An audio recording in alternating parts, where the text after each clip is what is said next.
How's it going, everybody? It's Jumpsuit John. And let's jump into it. Hey, pardon the rain.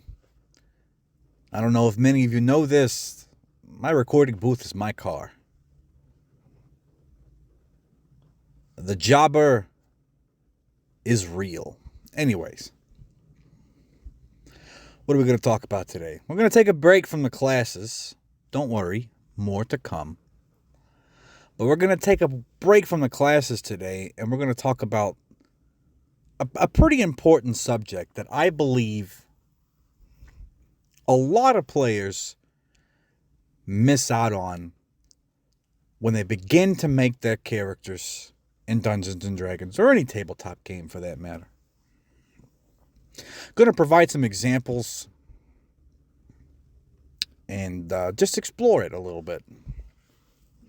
Hope you're having a good time in your car. Sit back, relax, clean some dishes, fold some laundry, and let's get into this. Today's topic is motivation. Motivation. And if we're going to go in a hierarchy of what is more important, motivation should be at the very top. You can have the most elaborate 10-page essay for the entire backstory of your character, who they are, where they came from, their mom, their dad, their grandma, their grandpa. Heck, you can even go all the way to the baguettes in the Bible for how far you are. But that really does not matter. The nitty-gritty of who you are doesn't really matter. What matters is why you're doing the things you're doing. Your motivation.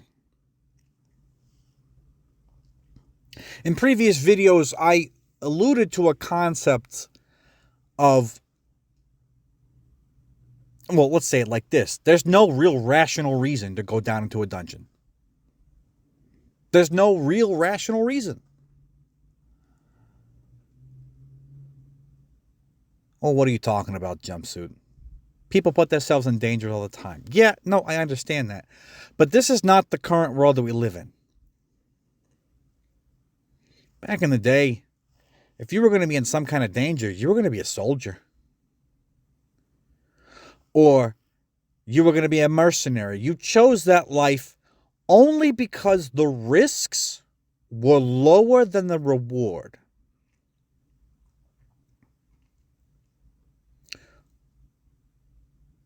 Let's take a look at like a Roman legionary, right? You're a Roman legionary. You just got hired out of the legion. I think it was if you do 25 years. I'm not sure about the entire timeline. But you do a certain amount of years, and guess what? You're a Roman citizen now. That's a big reward. A lot of perks come from that. So the reward outweighed anything that might have happened during your time as a Roman legionnaire.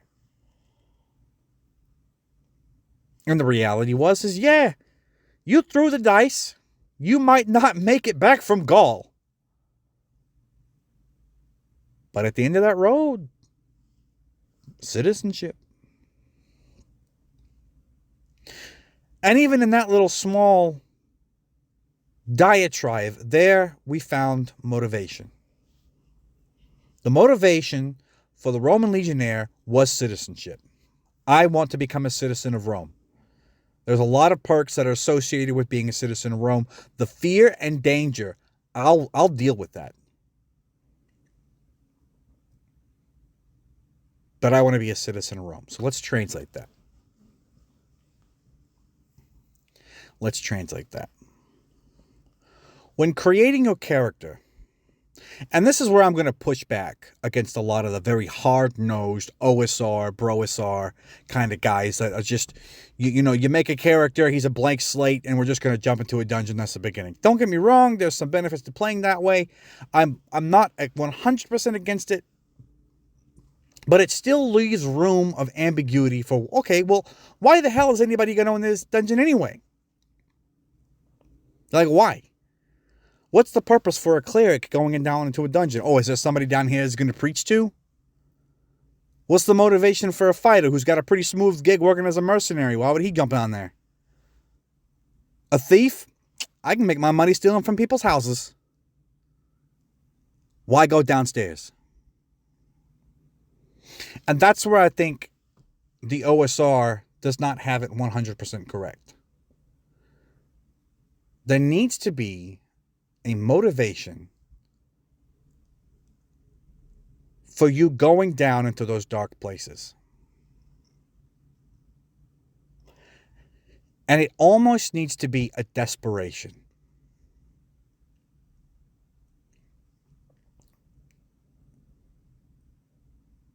Let me give you an example.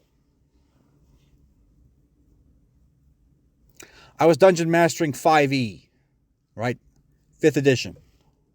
And there was a lady that was involved in the table, and her character's name was Lavinia Tealeaf. It was her first time ever playing Dungeons and Dragons, but Miss Tealeaf knew exactly what she was doing. Why was she going down into those holes? Why was she taking up guard caravan work? What was the purpose of her offering her services to whoever had the most money? She thought of it in like a second.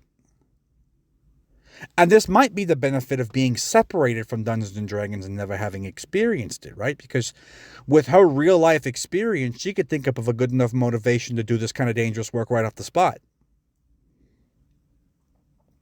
She was sending money back to her sister and her mother. Now, as far as the intricate details of what happened, father left, mother sick, sister can't do anything, don't know. Didn't really care. It was enough motivation for her to go and do those things. And that motivation covered a lot. That motivation covered, I need to go to these places to get money. If I can get some extra money, that's good. And this is important, this is really important, I need to be alive at the end of it so I can send back this money. I got people counting on me. I got people that need me. And that's crucial. That's crucial. So what motivates you? What gets you out of bed this morning? What got you moving down those steps, down that dark corridor? Or what got you answering the call to the letter from the local tavern? What got you there?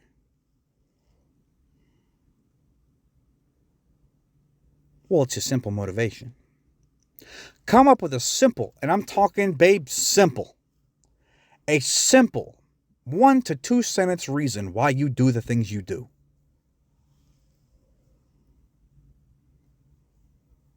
It could be for anything.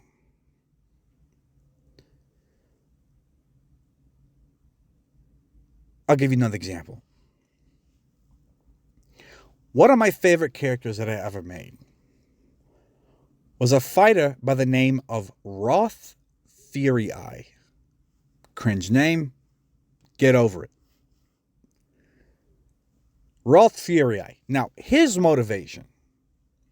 This was at a time in my life when I was experiencing with, systems that were outside of Dungeons and Dragons. And in this particular system, I was playing Dragon Age, the tabletop role-playing game Dragon Age by Green Ronin. I wanted to experiment. I was getting into my very simplistic phase of things. I was trying to eke out the concepts behind simplicity in playing games. And so when I was thinking about these motivating factors, right, I was thinking, okay, well, what's going to motivate this guy? What is my one end goal? What am I doing any of this stuff for? Why would I ever go to this tavern and answer a quest by some weirdo? And it hit me. It was the most simple concept that I can think of, but grand enough, right? Ambiguous and grand enough that I could work around it and towards it, right? Like, It was so vague. It was vague enough that I could reasonably see why I would do certain things in order to get to that goal. And I'll just not bury the lead. The goal was to be the king of everything. That was Roth Fury Eye's goal. I want to be king of it all. Anything that I see, I want to be the king of it. I don't want to be the king of a small kingdom. I don't want to be a lord. I don't want to be a king of a few kingdoms. I want to rule all of it. Every single bit of it. Grand. Maybe a little out there. But that's what I picked. And because I was experimenting, that's the reason why I picked it, right? I didn't pick it because I was trying to be a weird edgelord. I picked it because, you know what? Let's try to pick a motivation, a reason for doing these things that it's kind of out there. You know? It's a bit outlandish. But it's pure. It's base. It's almost childlike. I want to rule everything. It's no different from a child saying that they want to be an astronaut. Well, how possible it is to be an astronaut? 1 in a million. Is it possible? Maybe. Now, what are you going to do to make that happen? And here's the thing. With motivations like that, you have potential for wonderful storytelling in the negative as well as the positive. The positive, at the very end of it, yeah, Roth Fury Eye becomes king of everything. In the negative, everything fought against him and it didn't happen. It didn't happen either because circumstances didn't allow it, or he was never really committed to the motivation. There's a lot there. So what happened to Roth Fury Eye? Well, let's walk down the avenue of what happened. We got tasked to go kill a small forest demon by these wood elves. So we go and kill it. We get a little bit of treasure. Come back. Remember, I want to be king of everything. Get a little bit of treasure, right?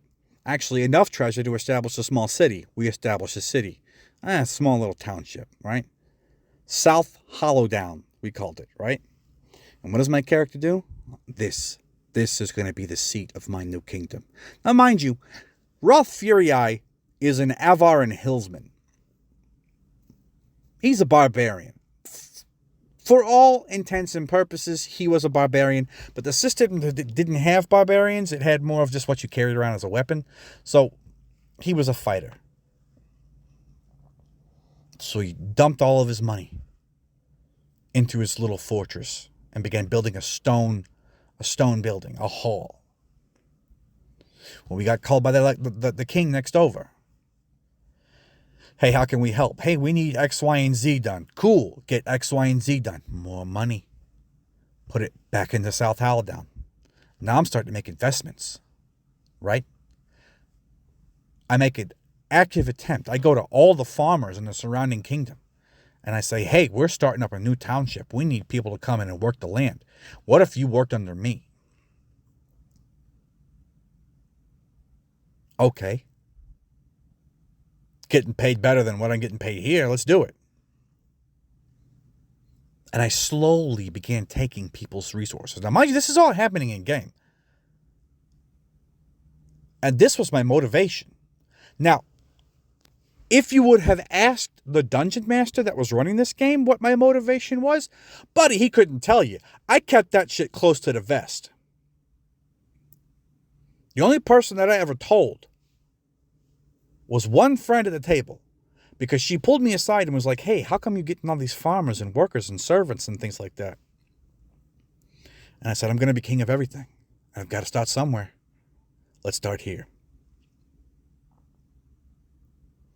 few things happened. Apparently, one of the party members had been a con artist in another kingdom, and they were coming to collect. So they burned down our town. Set me back. Could have quit right then and there. But no. No. I'm going to be king of everything. So I went to the local kingdom, the local king. I says, hey, we are a province inside of your kingdom. What are you going to do about this? We have to respond. They sent in soldiers, an army, and burnt up a town that is under your protection. What are you going to do? Nothing. Couple of little political intrigue points. The king was getting a little bit upset at us. We were making a lot of money. We were producing a lot. Started feeling some kind of way about it. Says, okay, that's fine. No, that's fine. Don't help us. Okay. All right. I got an idea. Turn to the party. I have an idea. Take whatever remaining gold we have, go buy all the liquor and all the meat and all the fruits that you possibly can, and meet me, about a mile outside of town. Just in view of the castle and the kingdom, but also out in kind of nowhere. And so they do that. And they're like, well, this guy's crazy. Why is he doing all this? And I start sending letters and messages, paying off couriers. Hey, go talk to the dwarves over here and tell them to show up at this party. Hey, go talk to the elves over here and tell them to come to this party. Go talk to the humans over here and tell them to come down to this party. There's going to be booze. There's going to be meat. It's going to be a good time. You know those wood elves that we saved? Go scoot down into the forest and get them to come up here. Those guys can play some music. And so that's what I did. Now, mind you, this wasn't just me saying this and it happening. There was a few roles that had to go into this as far as persuasion was considered, and a few little bits of intimidation. But as a gigantic, snowy barbarian man, I got away with it. And so I had this gigantic party, and I had everybody there. Everybody was enjoying themselves. We kept rolling, and it kept coming up hot. Everybody was having a great time. And I looked at the dungeon master and I says, okay, I stand on top of a barrel. And I address the crowd. And this crowd is huge by now. Some people mistaken it for a festival. Everybody's come out of the kingdom. Everybody's come out of the woods. Everybody's come out of the hilllands just to come down here and have a party. And I address the crowd. Hey, is everybody having a good time? Yeah. Hey, all of this good fortune is brought to you by the good people of South Hollowdown. We've had a lot of success, and we wanted to share that with you. Yeah, says the people. I says, but a recent event occurred that I'm sad to say. Oh no. Yes. South Hollowdown was burned to the ground by this kingdom over here, this separate kingdom. Boo, yeah. They're assholes. And we appealed to the king to do something about it. And everybody cheered. Yeah. And do you know what he said? What? He said no. The crowd went silent. That's right, you heard me correctly. A town under his protection was invaded by a hostile force that killed and murdered women and children and men. Men who defended all they had against this invading army. And your king sits up in that castle and does nothing. But I got an idea. I say we don't let it stand. I say you follow me, and we will never let anybody step on our shoes and dirty our face again. And that's how I got my first kingdom. Second Kingdom wasn't too far behind.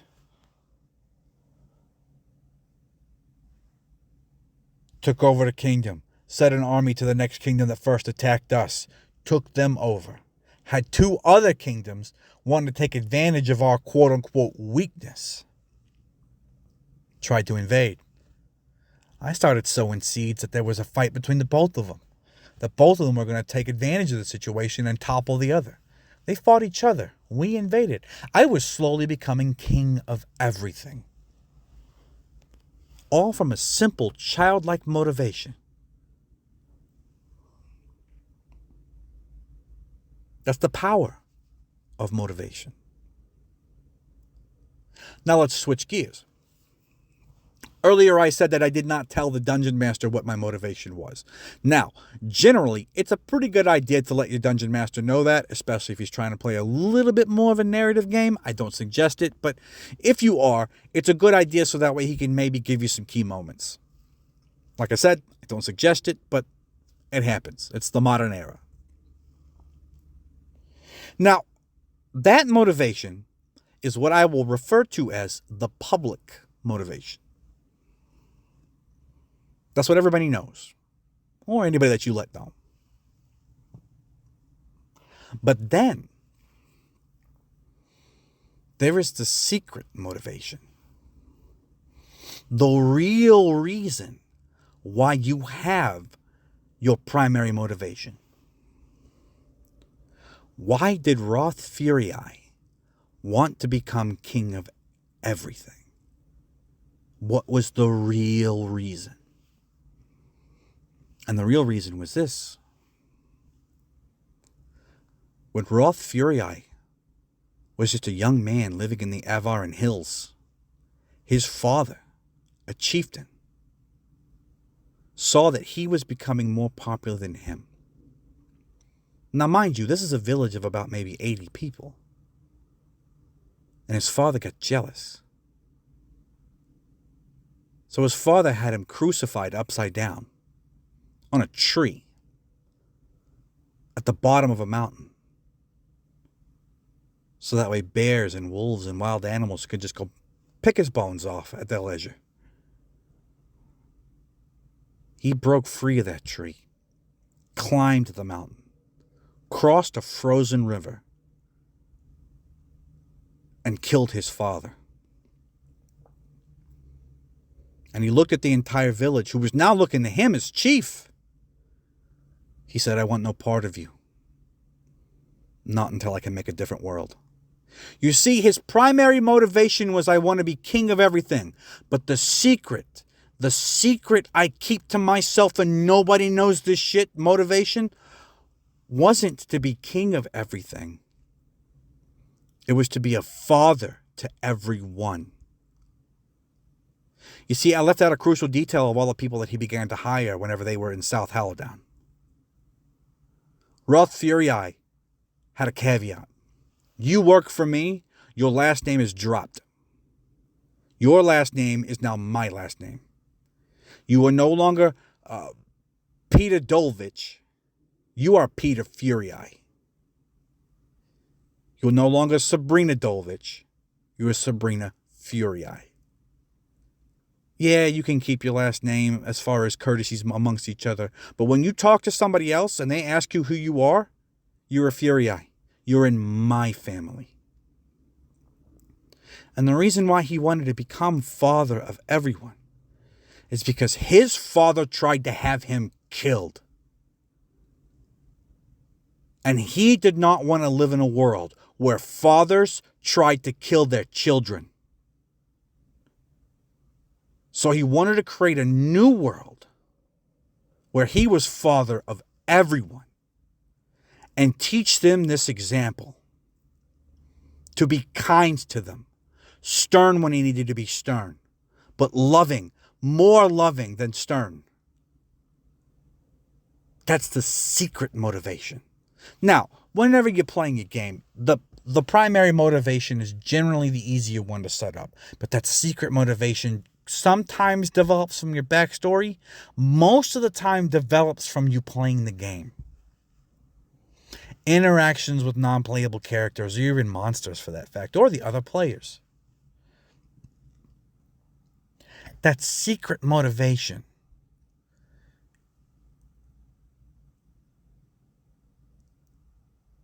What's the word here? I don't want to say implies, but that secret motivation essentially creates your primary motivation. It's your face. It's what you're telling everybody to their face. Because if they heard the truth, the actual truth of what you wanted to do, they would laugh at you. Do you believe in your primary motivation? Absolutely. But it's not really the thing pushing you forward. Lavinia Tealeaf, or whatever her first name was, yeah, she wanted to provide money for her mom and her sister. But her real motivation was nobody was there for them. Nobody is going to be there for them. And that's not right. I'm going to be there for them. I'll take on the burdens.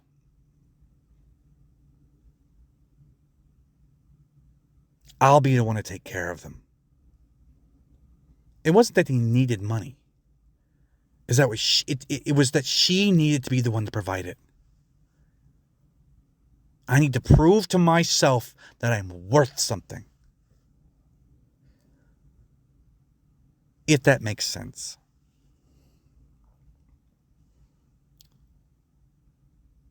So have your motivation, right? Because your motivation informs everything about how you interact with everyone. Not your backstory, not your sob story about your dead parents. Oh, boo-hoo, my parents are dead. And even in that respect, right? Let's take a look. Let's go with that very generic motivation, right? My parents are dead. I don't have anybody, and I'm mean, and that informs the way that I treat with people. Do you know what the underlying could be with that? Vengeance. Vengeance. And it can be vengeance not... This is where people fall into it. They always, whenever somebody makes the my parents are dead and were killed background, they always have a single person in mind that's done it. A better way to do the my parents are dead thing is it was just happenstance. It was an accident. Or it was just moral decay. There is no big bad guy that killed your parents. They were mugged. They died of a disease. They died of something mundane. They died of something that you can't do anything about. But man, you want some kind of vengeance. So who do you take it out on? The world. You're terrible around people. So just, you know what? I'm going to get around this group of people that all they do is almost die every day. And that's going to be my motivation. Yeah, I'll get what I can. But if I die, I die. So what? It's a little depressing. But how many of us in this world aren't depressed right now? What that feels like our reality. I could sympathize with that.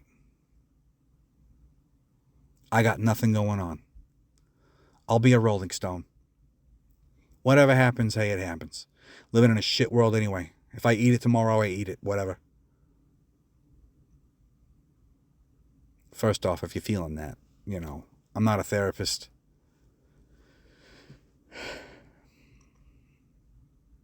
You wanted, okay? I'll leave it at that and leave it to people that are way more qualified to talk to you about those things than me. But that's more sympathetic. That secret motivation of just vengeance against the world. So, what am I trying to say?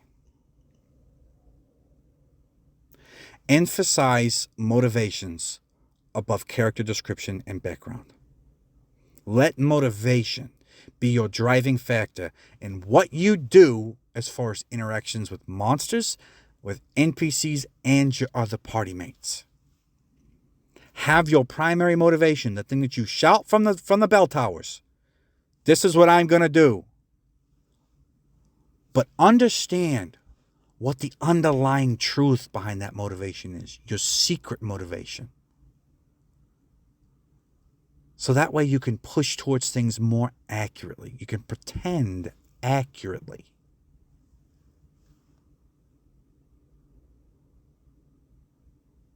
And that's my opinions. Pick a good motivation. Experiment with it. Keep it brief. 2 sentences max.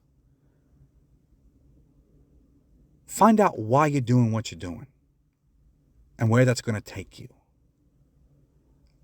And push towards that motivation like no other. We talked about it in the Cleric video. Commit to the bit. Commit to your motivation. And maybe it'll help you have a better time. Hey, listen. Thanks for listening to me. I really do appreciate it. We got some new subscribers. Man, I am highly motivated by you guys. The comments are wonderful. They're engaging, and I appreciate it from all of you.